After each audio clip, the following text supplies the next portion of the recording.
Hi there, and thanks for joining us on this episode of Over My Dead Poddy. Along with our usual disclaimer about not sharing any of your personal or confidential details on the show without your permission, we also just wanted to let you know that in this episode we'll be touching on the topic of suicide. If that feels too difficult for you to listen to, you might want to skip this episode and come back to us next week. Either way, thank you so much for listening. Hey there, welcome to episode 5 of Over My Dead Poddy. Thank you so much for tuning in again. We can't believe we're already at episode 5. And it's been a really exciting couple of weeks here at the show. I am, of course, delighted to be joined again by my co-host, Carl. So, Carl, hello, how are you doing? What have you been up to the last few weeks? Yes, hi guys. Yeah, it's great to be back for episode 5. I can't believe how quickly these weeks are going. Well, for me, it's been a really interesting week and a very busy one, obviously for work. Also, I celebrated my 41st birthday and also our appearance on BBC Radio York on The Breakfast Show, which was it was a fantastic experience and, of course, helped spread the word of our podcast. So if there's anybody else listening who wants us on their show, by all means, get in touch and we'll go from there. So, Carl, you are leaving me to fly solo on this episode of the show. For we are sharing a conversation I had with the brilliant Michael McWilliams about his experience of planning a funeral for his son Harvey. But Carl, you're going to be back in the next couple of weeks speaking to one of your families and their experience in working with you. So tell us a little bit more about what we can expect from your conversation over the next few weeks. Yes, so of course, when we started this podcast, we've started and gone through different parts of what to expect and who to call and all the sort of questions that, funeral directors are going to be asking. But now with these episodes, it makes things a little bit more real, as obviously we're going to listen to two families who have had to live and go through the whole sort of cycle of grief and then, moving forward with things.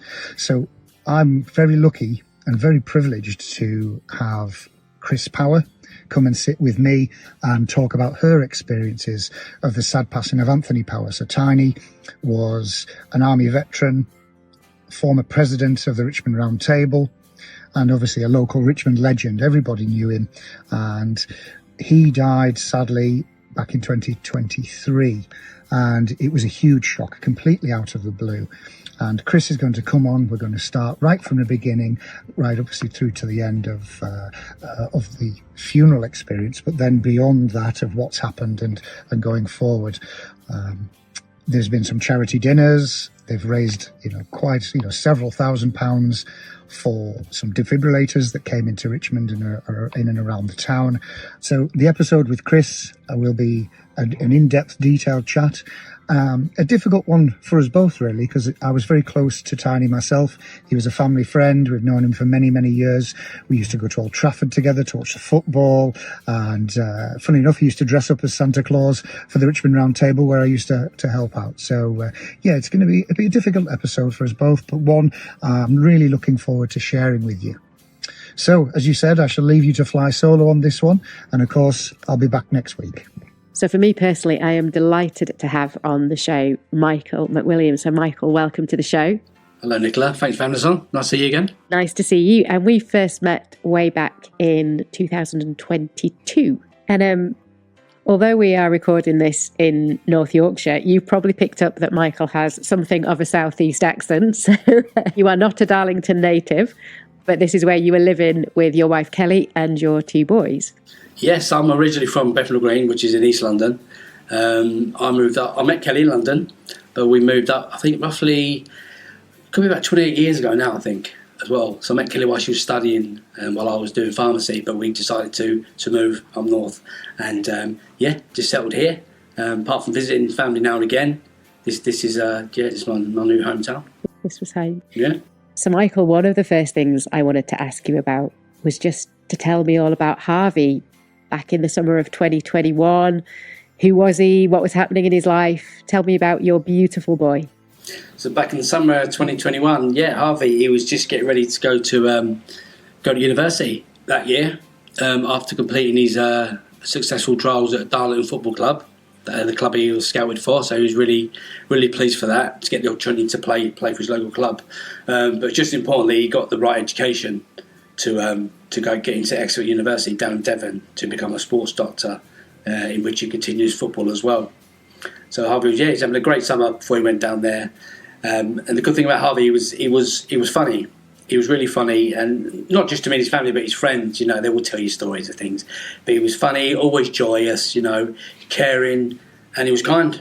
That's one thing that really stuck out. Kind. And I think that's what we wanted in a child. So we brought him up right. As well. And I think that's what every parent looks out for in their child as well. Those qualities. But he was very kind, caring, and funny, and quite outgoing. Really easy to get along with. And Harvey, throughout his life, had two really big passions that I'm aware of, and that was football and music. Those were the two things that were really important to him. Well, yeah, I mean, both really important. As soon as Harvey could start walking, really, even crawling, he wanted to kick a ball, So that was the thing. So we got him into like a soccer tots, like an under fours or something, to see if he liked it. And he did, and it just took off from there, really, the football side of it. Played locally for Darlington 21st All Stars. He was there for a lot of time, a long time, about 9 years, I think it was. And then he went off to another local club, Blackpool Rangers, and this is where he was scouted for football to get into Darlington Academy to study and play football there. Big football fan as well. He loved watching all kinds of football on TV. Harvey grew up as a Sunderland fan, along with his brother. So yes, my mother-in-law is from Sunderland, Harvey's nana. And I think that's the Sunderland ties that led him to support Sunderland, as well as his brother Luke. So at a young age, I think he was just over 2-year-old when I took him to his first game, which is really young. So he managed the first half, and I think the second half, I think he started to fall asleep. I'd like to say because he was tired and not the football, but we don't know. But since then he was hooked. He was hooked. So we decided to get season tickets, and we used to go to watch Sunderland, and that was his passion. And then he used to go and watch some Darlington games, or if he could, his local home team, which is good to support as well. But another passion his love was music. Like mine, I grew up on my dad's music. Harvey grew up on music I liked as well, so he liked a lot of the early punky stuff, like Sex Pistols, the Jam, the Clash, Buzzcocks, that kind of thing. Police. And it was embedded into him from a young age. So he liked the guitar sound. Then he got into a bit more heavy as he got older, like Green Day and stuff. And and then he got to a point where he liked Slipknot, which I can't understand what they're saying, but it sounds good. And that was the same with Luke. So they both like music. But Harvey loved his music. Went to a lot of concerts, a lot of his friends, similar qualities. So yeah, he had a really good group of friends that he used to go to concerts with and have good nights out with, or even play football with. So summer of 2021, Harvey had gone off to university.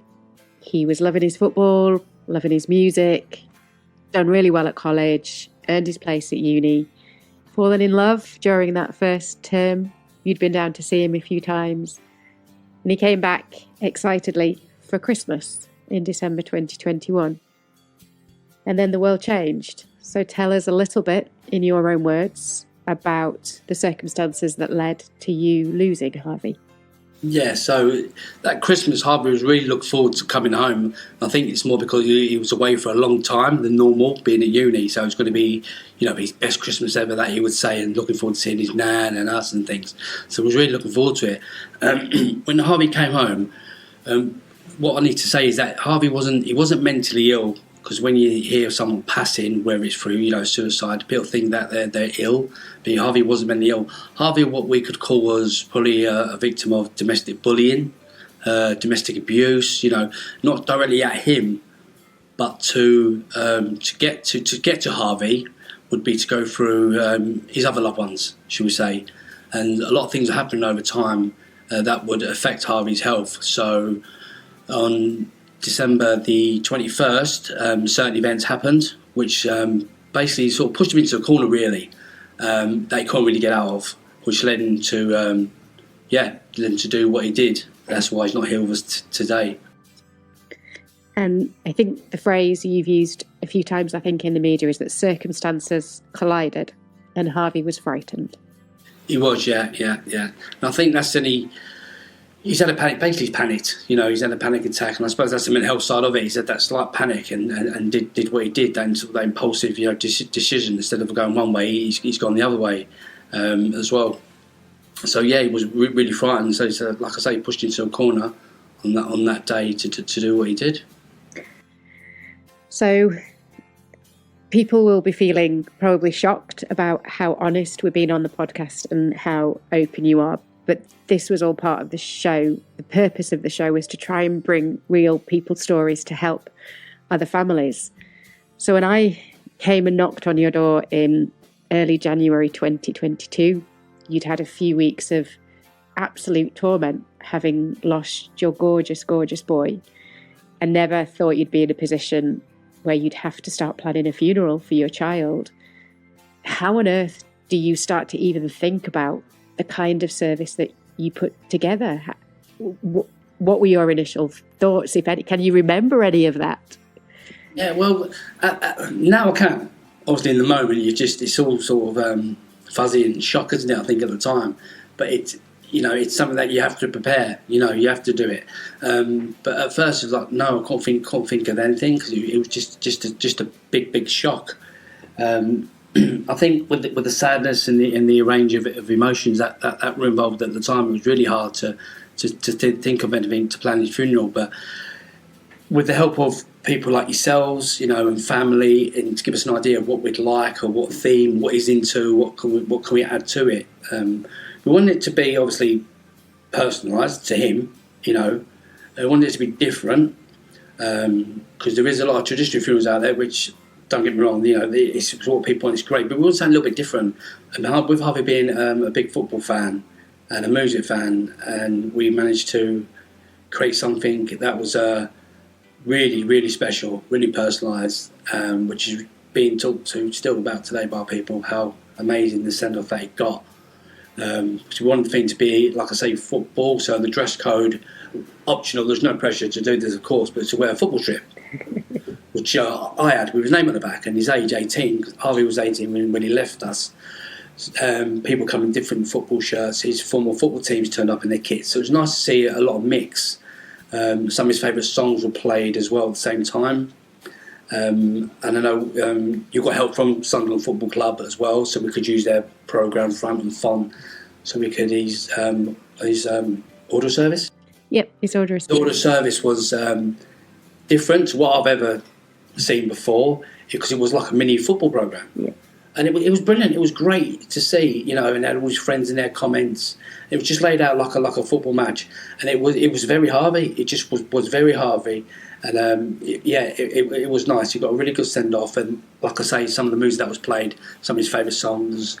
And we wanted things like photos and videos, but we just wasn't sure how to put it together, really. To be quite honest, because this is new to us as parents. Because I've always I should be passing before Harvey. Harvey should be planning my funeral.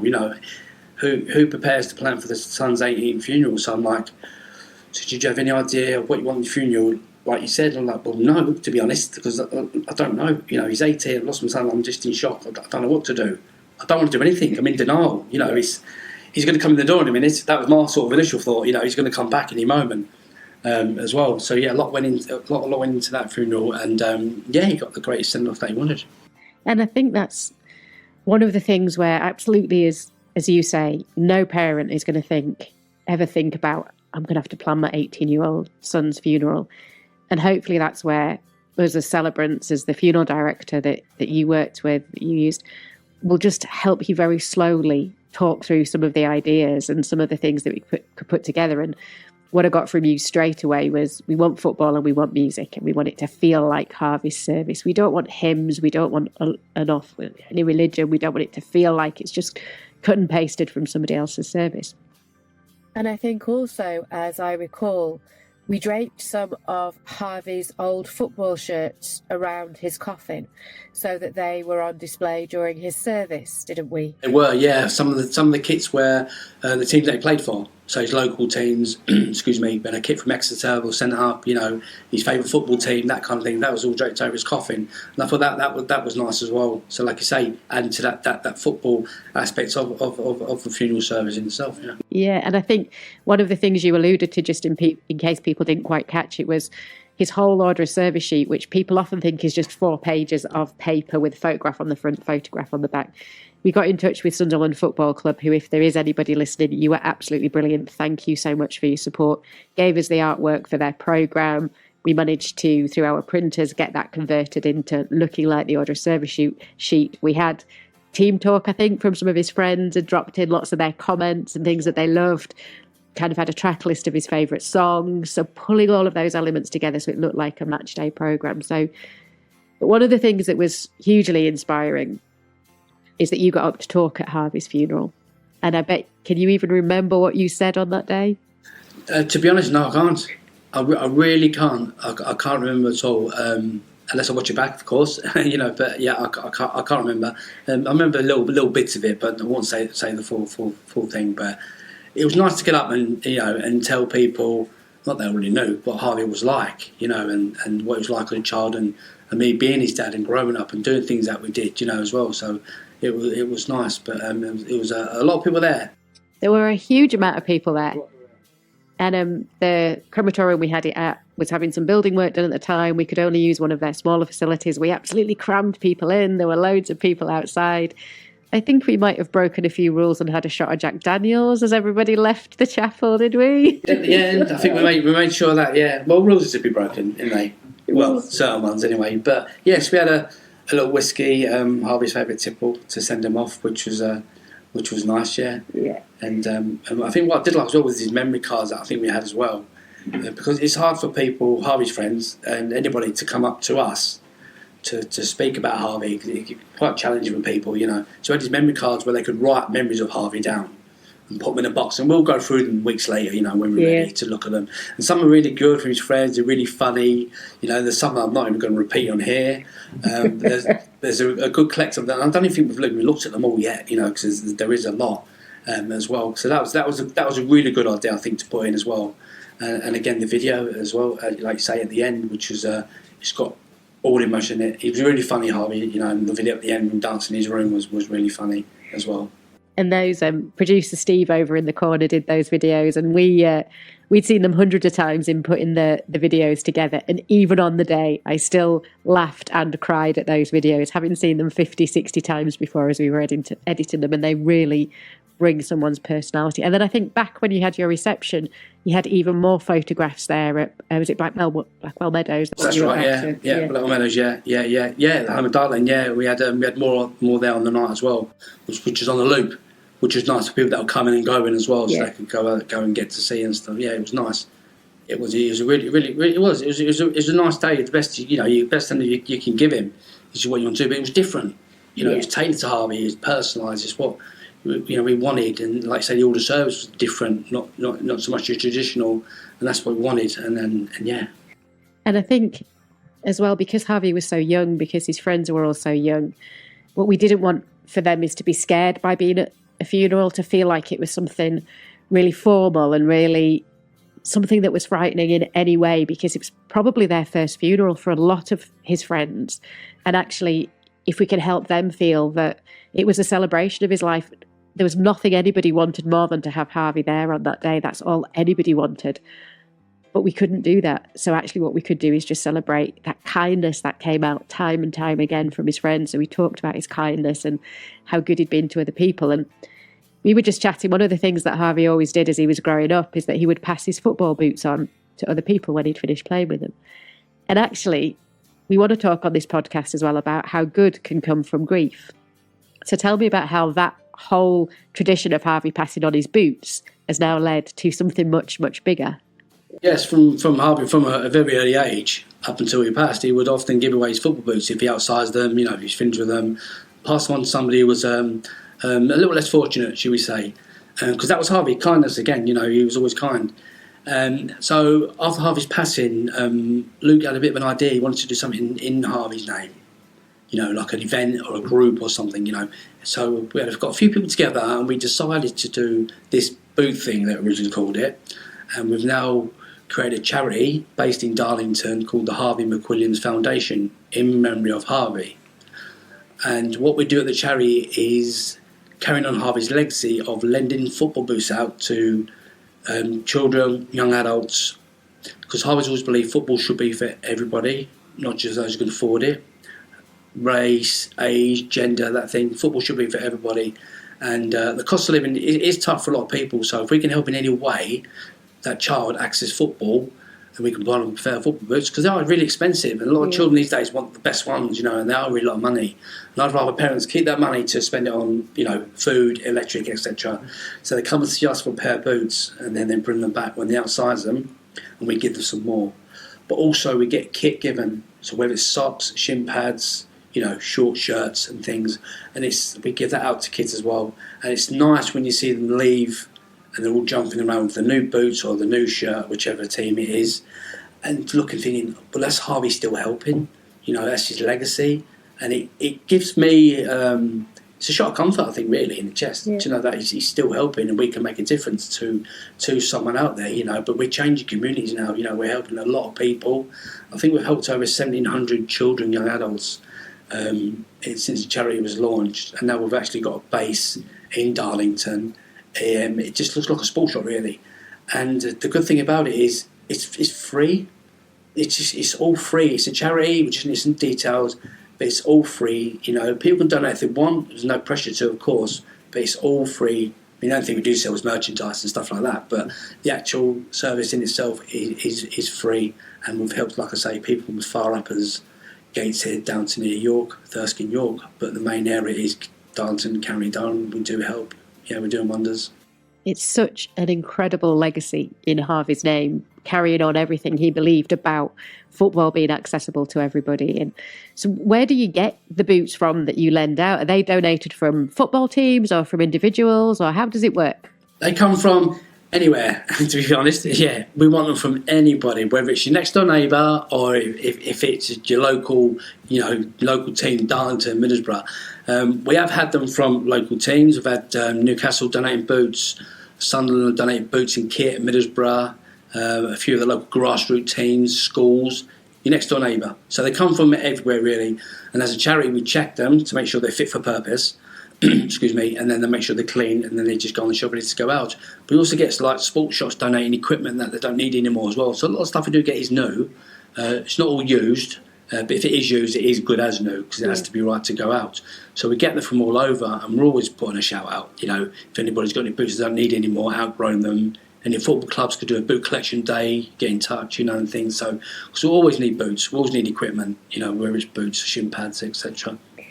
And if somebody needs your help, needs some kit, they literally just rock up at the Harvey McWilliams Foundation and they can choose some kit that works for them, that fits them, and they're all ready to go. It's as simple as that, really, yeah. So, at the moment our website is under construction, so the best way to find us will be through our socials, which is Facebook, Instagram, X, WhatsApp. Our contact details are on there, which is email, phone number. If you want to send a message, check our opening hours, they'll be on there. Our hours do differ slightly every week due to other events, so would please check first or send a message. You can pop in there, drop your donations off as well. You can come and have a little look round, try some boots on, look at some signed memorabilia on the walls. They've got Harvey's final team sheet in a frame. It was given by Exeter Royals, which is really nice of them, so thank you for that. Signed football shirts. Little kids like to look at all this memorabilia, as well. So it's a place to come and have a cup of tea and sit down and just relax, because I know it can be hard for some parents to actually come in and ask for something. Yeah. But it's fine. We don't judge. It's all confidential. Have a cup of tea and, just leave with whatever you need, whether it's socks, boots, etc. Yeah, but if you need any help, please do contact us.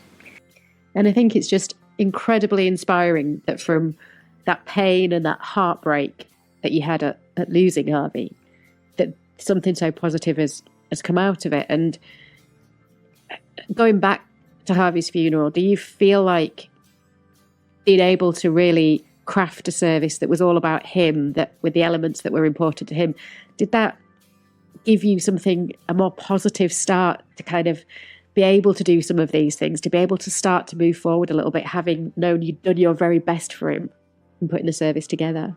Yeah, I think it did. I mean, thinking back at the time, which is obviously still a bit fuzzy, but I think back when you're in that moment, it's like, it's nothing positive, it's just you've had a loss, of your son, and there's nothing. But think about it now. Yeah, there's a lot come out of it, a lot positive, and we've got a lot from the service in itself, how it can be different, how it can be personalised, and you can pass this on through socialising with people. We've met new friends through that service, believe it or not. People that we don't even know, people that were trying to log on to watch it, because I know we couldn't fit everybody in at the time, as well. And yeah, a lot of positives come out of it, because I never thought we could pull a positive out of this, something so tragic, so horrific.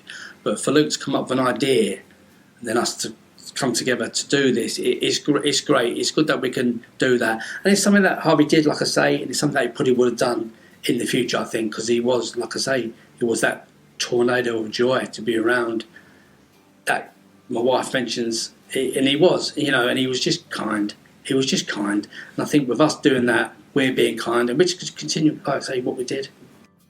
That tornado of joy. I remember we used that phrase quite a few times, I think, in his service, didn't we? Just saying, wherever he went, this kindness and this aura of just bringing goodness with him. He was just such a good bloke.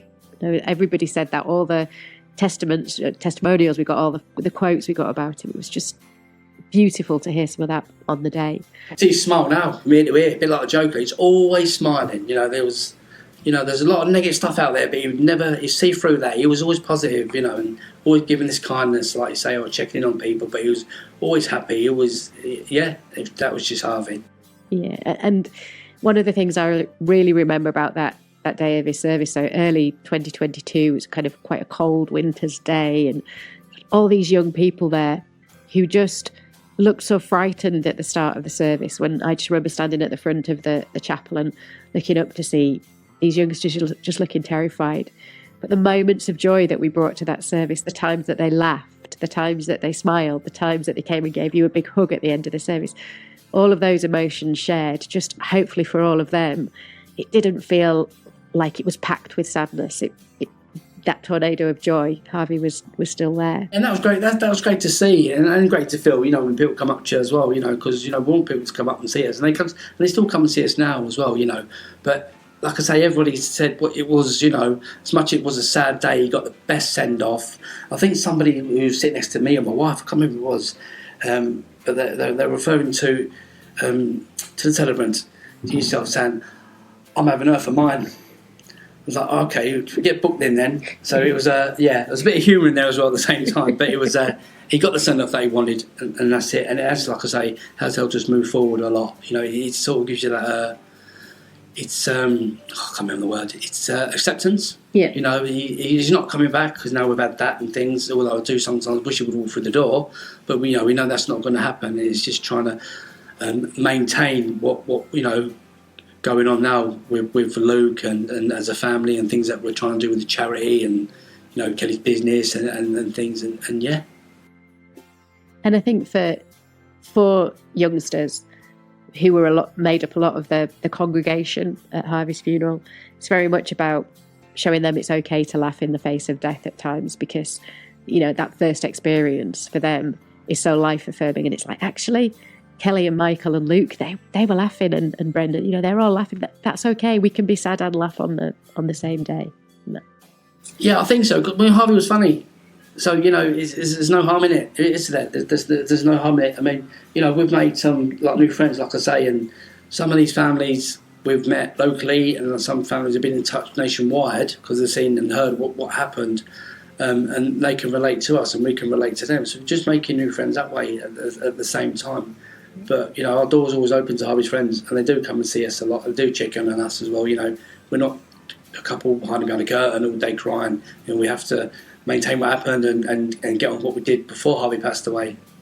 And I think that's just a flashback in my mind to a conversation I had with yourselves and Kelly, probably when we met.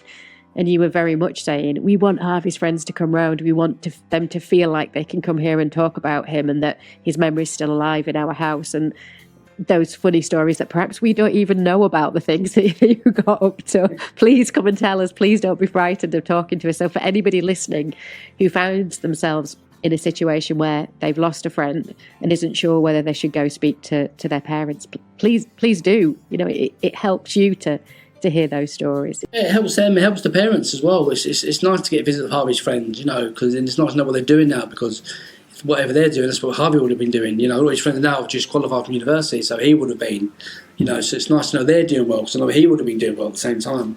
So it's nice that some do keep in touch from down south, from Exeter University, and as well his friends that he grew up with playing football or going to school with. One thing I just wanted to touch on that you haven't mentioned that I think is absolutely incredible. You recently walked pretty much the length of the UK raising money for the Harvey McWilliams Foundation. So tell us a little bit more about that. Yeah, we did. Yeah, there was a team of 7 of us representing the Harvey McWilliams Foundation. Every year we have a For Harvey event, and it's just sort of a raise, spread awareness of what we do basically, and hopefully some funds to help us continue what we do. And so this year's event was to walk between the last 2 clubs Harvey played for, and that was Dartmouth Football Club to Exeter Royals Football Club in Devon. A total of 351 miles, I believe it was. So there were 7 of us, so there were 6 walk-in plus a driver with a motorhome, and we were in 3 teams of 2, doing about 6-hour shifts. So we're walking roughly about 20 miles-ish a day each shift, so 60 plus a day. It was great, it was amazing. We met a lot of lovely people on the way down, people let's use the leisure centres for showers, supermarket giving us free food, people coming up to us, scanning our shirts, seeing what we're doing, getting sunburnt in Birmingham. But people think I've been to Bahamas, it's Birmingham, believe me. Me and my friend, we got soaked in Derbyshire, it had everything in this walk. But what me personally got off, what a lot of us did, kindness. The amount of kind people out there is amazing. You do see a lot of negative stuff, on the media and stuff, but there's so much positive stuff out there and kindness, and it's there, and it just it just resonates what we do at the charity and what Harvey did. So it all just connects, and it was just nice to meet loads of new people, loads of new friends, new businesses who do keep in touch. So, we did meet a lot of people. We got a few thank you cards sent out to them and things, and to keep in touch. But I got a lot from it personally. I think it's helped me mentally. It's helped me more with grief. I appreciate what's out there in this country now, and I've got a lot of love for walking a bit more now as well. As well doing that walk. It was a long walk, but it was good. Like I say, I had everything in it at the same time. But yes, it was physically and emotionally tough. But I'm glad we did it. And you raised over £13,000, I believe. Yeah, we raised I think it was just under £13,500 we raised, through people doing GoFundMes, some individual events, people that don't even know donating, so we're very, very grateful for that, and we do thank you very, very much for the donations. We also got a lot of kit as well of local clubs as we were coming home as well, so it wasn't just funds, it was kit, which is what we need as well. So all that does help us continue to help people play the sport they love, which is football. And so just as we're coming to the close of our conversation, I can't believe it's coming up 4 years since you lost Harvey. How are you? How are Kelly? How are Luke? How are you getting on? Are you finding your feet a little bit? I'd say a little bit, because it is tough. It's always going to be tough, losing your son. I think we're learning more and more to sort of maintain, what we've been through and what we're going through. Every day is going to be a challenge. You wake up and you just, you see his picture and. And the charity, as much as it's a great thing we're doing, and it's what Harvey used to do. It's a reminder that he's no longer with us. So that could be quite tough, because I'm thinking, we shouldn't be doing it. He should be here. That's but because he's not, we're doing what he used to do. But we are moving forward as a family. We've got a lot of support around us, whether it's professional support, whether it's friends, peer support groups we can use. We've got a lot of people around us, and we've got a lot of people that can relate to what happened as well, which is we can talk to as well, or people come and see us. So we're better than we were last year, should we say? So I think it will maintain it more as time goes on, I think, as well, because it is still quite early. It's still come up 4 years, which it feels like 4 weeks ago, to be honest. But yeah, and it is every day. Just take it as it comes. There's no right or wrong way to do grief, and deal with it in whatever way you can get through it each day at a time. And if there was any family who was facing that same horrific situation you were in, thinking about, I've got to start planning my child's funeral and I've never ever thought about this. Is there any advice you could give them? Anything you could say to them that would have helped you? Yeah, it's not something that you think about, is it, or plan for? But being through it, at the same time, I think get support. If anybody offers you support, take it.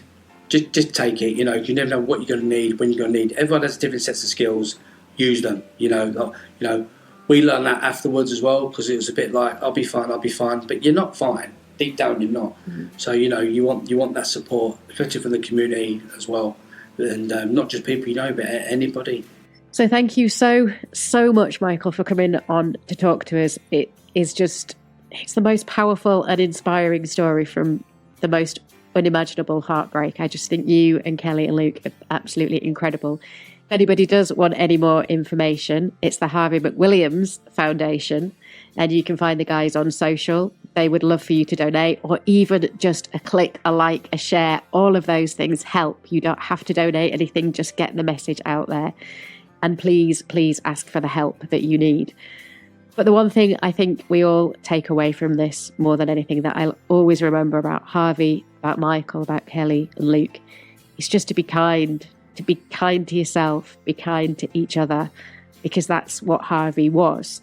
And that's how his legacy is still living on in the world. So if you take nothing else away from today, just be kind. That's all the world needs. If you can't be kind, don't be unkind, I would say. So although it is just me this week, we did still want to bring you our regular feature, A Fondest Funeral Moment. And for me, this is one that happens at more than one funeral. And it's when I'm standing outside a crematorium at the end of a service, and someone from the congregation will come and ask me how I knew the deceased. And sometimes they can be quite surprised to learn that actually I didn't, and everything that I'd shared with them I'd picked up from talking to the family. And people are often amazed by that and will say, it just sounded like you knew them and that you'd been friends all their life.